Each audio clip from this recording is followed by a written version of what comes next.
வெட்டுறவங்க வேற, வெட்ட சொன்னவங்க வேற, வெட்ட சொல்லி பணம் கொடுத்தவங்க வேற, அதுக்கு ஐடியா கொடுத்தவங்க வேற.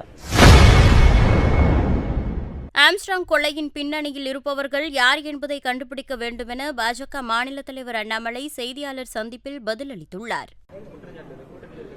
ஆனா ஒரு விஷயம் நம்ம புரிஞ்சுக்கிறோம்னா, இன்னைக்கு கிரைம் எப்படி தமிழகத்தில் இந்தியா முழுவதுமே நடக்குதுன்னா, வெட்டுறவங்க வேற, வெட்ட சொன்னவங்க வேற, வெட்ட சொல்லி பணம் கொடுத்தவங்க வேற, அதுக்கு ஐடியா கொடுத்தவங்க வேற. இதெல்லாம் நீட் டு நோ பேசிஸ் அப்படிங்கிறாங்க இந்த கூலிப்படையை பொறுத்த வரைக்கும். வெட்டுறவங்களுக்கு ஏன் வெட்டுறவங்கனே தெரியாது. வெட்டுறவனை நீ போய் வெட்டுன்னு சொல்றவங்களுக்கு யார் அவனுக்கு சப்போர்ட் பண்ணாங்கன்னு தெரியாது. தனித்தனி லிங்கா பண்றாங்க. ஏன்னா நானும் காவல்துறையில் ஒரு 9 ஆண்டுகள் பணியாற்றிய காரணத்தினால சொல்றாங்கன்னா, அதனால் நமக்கு இன்னைக்கு யாரு வெட்டுனாங்க அது ஒரு பக்கம் தான், யாரு கொலை செய்தார்கள் அது ஒரு பக்கம்.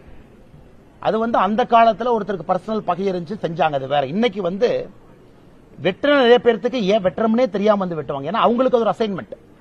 அதனால இந்த கொலையை பொறுத்தவரை 120B கான்ஸ்பிரசி, இதற்கான மூளை யார், யார் இதை பிளான் பண்ணது, இது பொலிட்டிக்கல் மர்டரா நம்பர் 1. ரெண்டாவது, ஏன் இவரை எலிமினேட் பண்றதுக்காக ஒரு முயற்சி.